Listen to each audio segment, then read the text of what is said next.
If you're a man over 60 and your wife has passed, there is a Social Security check with your name on it that almost nobody has told you to go claim. Not a widow's benefit.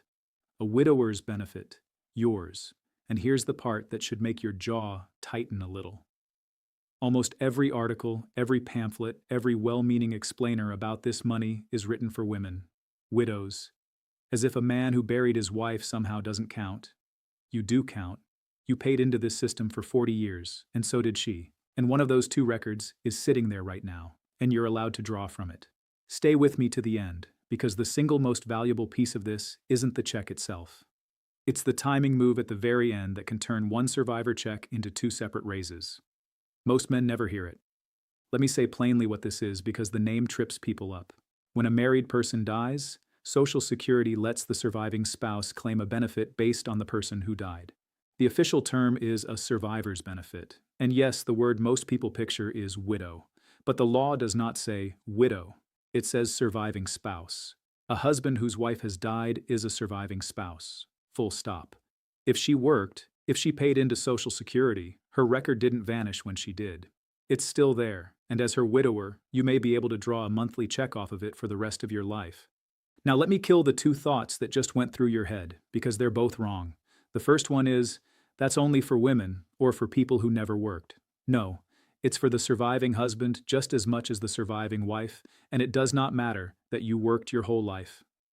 The second thought is, she earned less than me, so there's nothing there. Maybe, but maybe not. And the only way to know is to check both numbers, which is exactly what I'm going to walk you through. I'm not a lawyer and I'm not an accountant. I can't pull up your file. What I can do is hand you the exact numbers, the exact phone number, and the exact order to do things in, so you walk into this knowing more than the person on the other end of the line expects you to.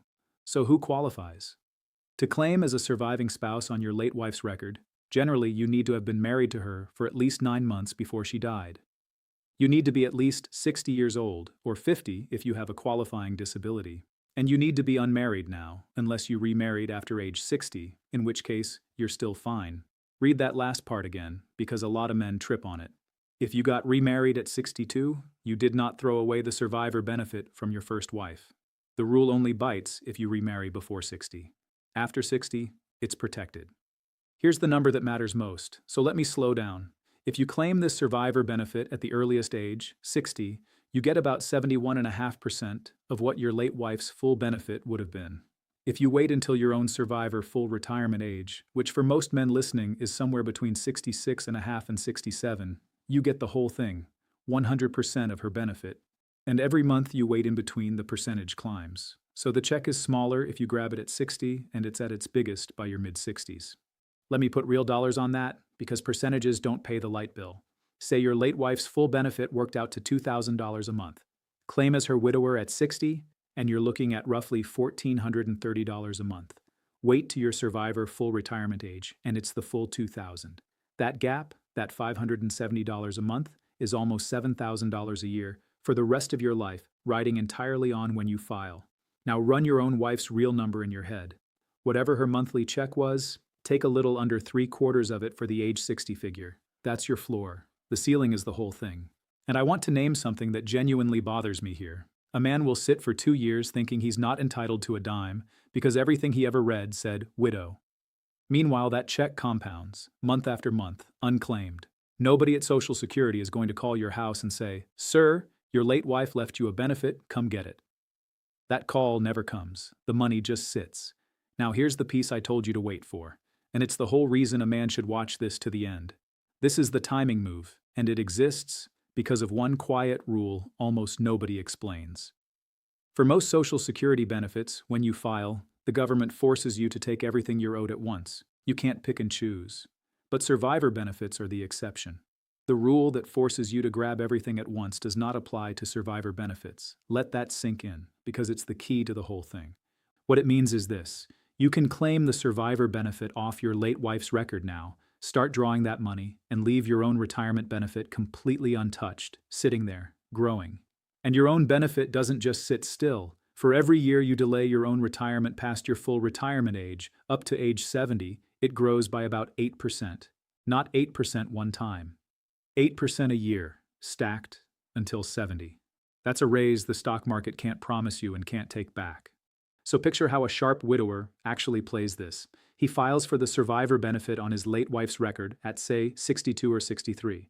He collects that check every month. Groceries, property tax, gas in the truck, all of it covered by her record. And the whole time, his own retirement benefit is quietly growing, 8% a year, in the background. Then at 70, when his own benefit has climbed as high as it can possibly go, he switches. He drops the survivor check and turns on his own, now maximized, retirement benefit. Two separate checks in the right order, squeezing the most out of both records instead of leaving half of it on the table. That is the move. Claim hers, grow yours, switch at 70. Now, one honest catch, because I won't sell you a fairy tale. This works cleanest when your own benefit, grown out to 70, will end up bigger than the survivor benefit. If her record is the larger one, the math can flip, and you might be better off taking your own early and switching to the survivor benefit later. There's no single answer that fits every man, and I can't run your two numbers for you on this screen. But now you know the two records exist, you know they're separate, and you know the one rule, no forced filing on survivor benefits, that makes the whole strategy legal and possible.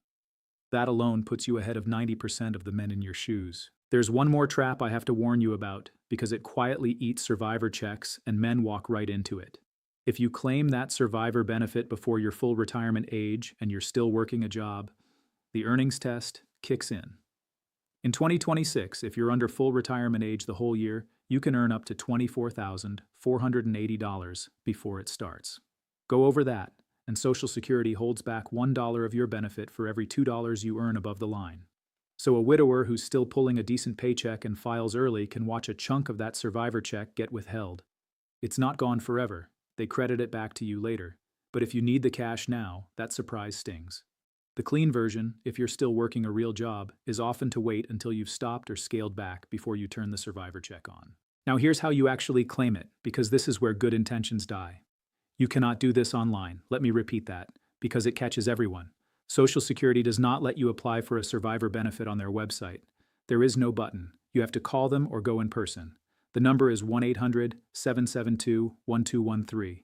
When you get someone, do not be vague. Say the exact words. I'd like to apply for survivor benefits as a surviving spouse on my late wife's record. Ask for it by name, in those words, because if you just say, I want my Social Security, they'll steer you toward your own retirement benefit, and the whole strategy falls apart before it starts. And while you're at it, ask about one more thing most men never claim. There's a one-time payment of $255 that goes to a surviving spouse when a worker dies. It's small, and I know it's almost insulting next to a lifetime of contributions, but it's yours, and you claim it with a form called the SSA-8. There's a catch, though. You have to apply for that one within 2 years of the death. Miss the window, and it's gone. So if your wife passed recently, don't leave that $255 sitting on the table because nobody mentioned it. Let me pull this all together because I've thrown a lot at you. First, if you're a widower 60 or older and your wife worked, there is very likely a survivor benefit on her record with your name on it, no matter how many times you've read the word widow. Second, claim it as early as 60 for about 71.5%, or wait to your full retirement age for the whole 100%. Third, and this is the big one, because survivor benefits don't force you to file for everything at once. You can take her survivor check now. Let your own benefit grow 8% a year to 70, then switch to your own maxed out check. Fourth, mind the earnings test if you're still working, and remember you have to apply by phone, not online, and ask for that $255 payment before the 2 years run out. The men who get this right aren't smarter than you, and they aren't luckier. They just heard the one thing nobody bothered to tell them, that surviving spouse means husbands too. You've heard it now, so do something with it. If you know a man who lost his wife, a brother, a neighbor, a friend from church who's been quietly getting by, send him this. He may be walking past a check every single month and not even know it's his. If this cleared something up for you, a like helps more men like you find it. And if you want the plain English walkthroughs the pamphlets never give you, subscribe to channel name and stick around. Now tell me down in the comments, did anyone at all, ever mention to you that a widower can claim on his wife's record? I've got a feeling I already know the answer. This is channel name. Go make the call.